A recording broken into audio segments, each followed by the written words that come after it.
क्या होगा। ठीक है, ये क्या चीज़ है? मृदा स्वास्थ्य कार्ड। कोई सुना है? मृदा स्वास्थ्य कार्ड, ये है मृदा स्वास्थ्य कार्ड। ये बोल रहा है आपके जमीन, है ना, ये जमीन के बारे में बता रहा है ये कार्ड। आधार कार्ड है जमीन। हाँ, आधार कार्ड, ये आधार कार्ड समझ सकते हैं, है ना, ये पूरा परिचय दे रहा है। सही, आईना है ये, आईना, जमीन के बारे में आईना है। ये क्या है?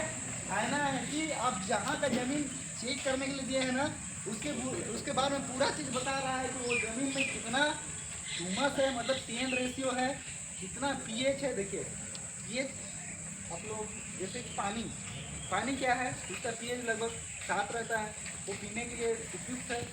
फिर उससे नीचे चला जाता है, 7 से नीचे तो उसको अम्ल बोलते हैं। फिर 7 से ऊपर चला जाता है उसको क्षार बोलते हैं। चलिए, नमक जैसे जो हो जाता है तो क्या बोलेंगे? क्षार बोलेंगे। जो काई, काई समझते हैं ना, काई वगैरह पानी इकट्ठा हो जाता है, भरा भरा रहता है, वो क्या है? अम्ल, है ना। ऐसे ही तो जनरली जमीन में होता है, ऐसा प्रॉब्लम आता है ना, ऐसा समस्या आता है जमीन में, तो उसका भी उपचार किया जा सकता है अगर हमें बता रहे थे। लेकिन ये पहले ये बनाने के लिए वो तो होते रहेगा, उपचार कई बार बता सकते हैं। इसमें पूरा जो तत्व है ना, जैसे पौधा को बढ़िया बनने के लिए कम से कम 16 तत्वों की आवश्यकता होता है, पोषक तत्व।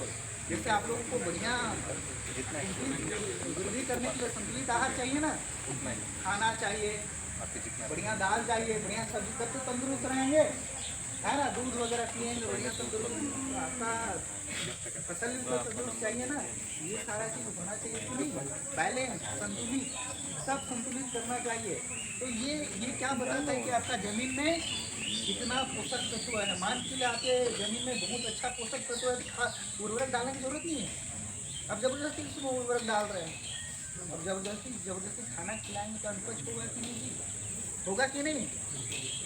होगी कि नहीं? वही ना। हाँ, तो ये बनवाने के लिए जागरूक होइए, ये बनवाइए जरूर।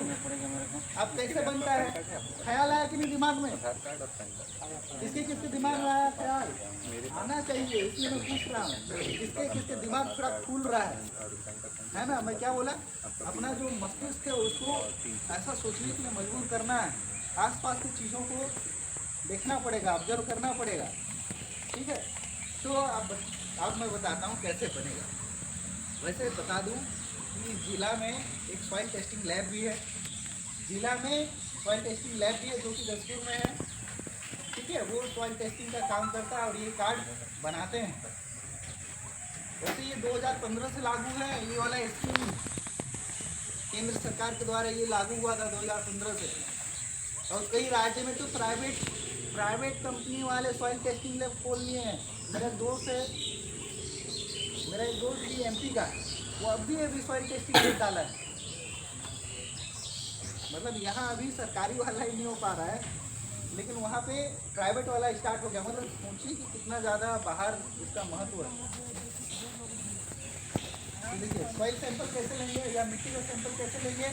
मान के चलिए ये 1 एकड़ ज़मीन है ना।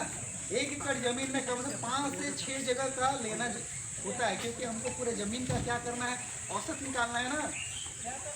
ज़मीन का औसत निकालना है 1 एकड़ का, कि भाई हमारा ज़मीन ऐसा। अगर एक ही जगह का लेंगे तो एक जगह का मिट्टी पूरा ज़मीन के बारे में नहीं बता पाएगा। जैसे कि अगर 10 लोगों के बारे में मेरे को जानना है तो कम से 5 लोगों से पूछूंगा, 5 लोगों से पूछूंगा तब तो मैं बोलूँगा कि भाई 10 लोग ऐसा ऐसा थे।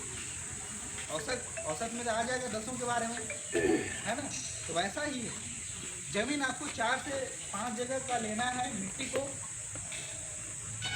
मिट्टी लेने के लिए क्या करेंगे, मेल के किनारे वाला जो जगह है उसको नहीं लेना है। क्यों नहीं लेना है बताइए? मेल के किनारे वाला मिट्टी क्यों नहीं लेना चाहिए?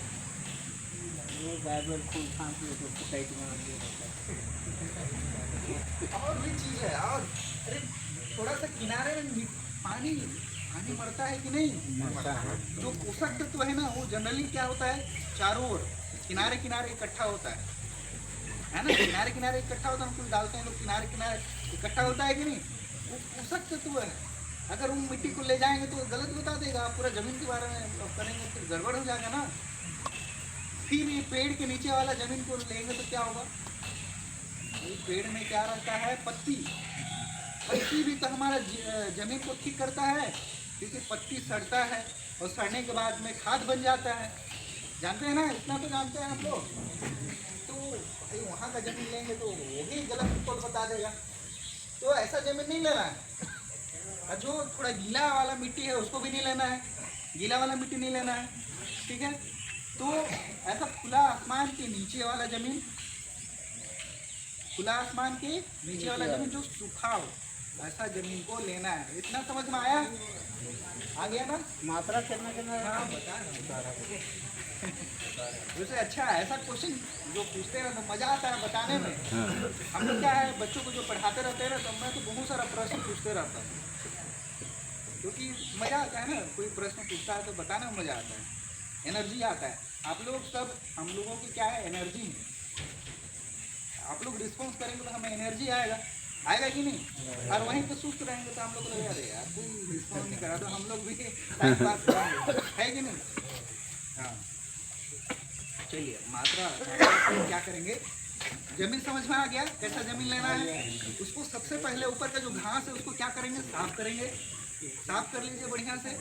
फिर इतना गड्ढा 15 सेंटीमीटर करीब, हाँ 15 सेंटीमीटर करीब, 6 इंच गड्ढा करिए। वहाँ से मिट्टी निकालिए, है ना। जनरली 20 है, इस टाइप से करते हैं, तिरछा ऐसे तिरछा, इधर तिरछा कीजिए और वो मिट्टी को निकालिए। कम से कम एक एक जगह पे आधा किलो निकाल लीजिए। आधा किलो निकालिए। कितना जगह से? 4-5 जगह से निकालना है। अब उसको एक छाया में रख दीजिए। छाया में रखने के बाद क्या करिए? खेजा खेजा मढ़ा लीजिए। खेजा समझते हैं ना? हाँ, खेजा मढ़ा लीजिए। फिर अब यहाँ पे असली खेल है। खेजा मढ़ा लिए हैं, फिर उसको क्या करेंगे? हर खेजा से कम 200 ग्राम मिट्टी निकालिए। हर खेजा से ना, हर खेजा से 200 ग्राम। फिर उससे भी निकालिए, उससे भी निकालिए, उससे भी निकालिए। तो क्या आएगा? एक पाँचों का एक पोटली बन जाएगा। हाँ 1 किलो बनाना, 200 ग्राम। हाँ आधा किलो का बनाइए, आधा किलो का बनाइए, मतलब कम भी कर सकता है, मैं लगभग में बता रहा हूँ। तो आधा किलो का बन गया। फिर उसको फाइनल आपका सैंपल बन गया, क्योंकि सभी कोना का मिट्टी है ना उसमें, तो पूरा खेत के बारे में बता देगा। तो आप उसको क्या कीजिए? मस्त प्लास्टिक में रखिए। और प्लास्टिक में रखने के बाद असली काम क्या करना है? एक कागज लीजिए। कागज में आपका नाम लिखिए, कौन से दिनांक को सैंपल लिए हैं वो लीजिए। उसका B1 भी लिखिए। B1 क्यों लिखना है? तो जमीन का परिचय है भाई, नाम है ना। जब उसका B1 क्या है? आधार कार्ड है उस जमीन का, है कि नहीं? तो वो लिखिए। नहीं तो कल के दिन में B1 नहीं लिखे, आ गया रिपोर्ट, आप खोज रहे हैं कौन सा जमीन का निकाला, भूल गए। हर 2 से 3 साल में ये करवाना चाहिए, स्वास्थ्य कार्ड बनवाना चाहिए, क्योंकि हर 2-3 साल में वो चेंज होते रहता है। तो जमीन में जो पोषक तत्व हैं क्या रहता है? घटते बढ़ते रहता है ना, इसलिए चेक करवाते रहना चाहिए। जैसे हम लोगों को एक बार टेस्ट कराए, फिर कराने की आवश्यकता पड़ता है। तबियत खराब है फिर कराए, एक ही टेस्ट में पूरा इलाज थोड़ी चलता रहता है कि नहीं? तो इसी प्रकार से ये बनवाना है, ठीक है। तभी और फिर उसी के आधार से उर्वरक डालना है खेत में। स्टेप बाय स्टेप बोला हूँ ना, हमेशा भुरकना नहीं है। नहीं तो देखिए ज़्यादा यूरिया डालेंगे, पौधा ज़्यादा बढ़ जाएगा। देखे होंगे पौधा तो बढ़ जाता है, लेकिन फलवारी नहीं आता है ना। नहीं, जबरदस्ती खाना खिला दिया अनुपज को, क्या करेगा फसल? हाँ, पोटाश भी डालते हैं तो पौधा जल जाता है कि नहीं? कितना सारा नुकसान है और सबको पता है, लेकिन वो ध्यान से नहीं देखे आप, लेकिन जरूर देखेंगे, मेरे को विश्वास है ना। आपको समझ में आ गया ना? हाँ, आपको सबसे ज़्यादा समझ में आ गया, ठीक है। तो मैं आशा करता हूँ कि आप लोग जरूर से जरूर ये कार्ड जरूर से जरूर बनवाएंगे। कम से कम पहला साल तो बनवा के देखिए, है ना। अब सैंपल, हाँ सैंपल किसको देना है ये बता रहा हूँ। सैंपल अपने गांव के जो RO साहब हैं उसको दे दीजिए, या फिर आप डायरेक्ट भी जमा कर सकते हैं। बिल्कुल, हाँ बिल्कुल।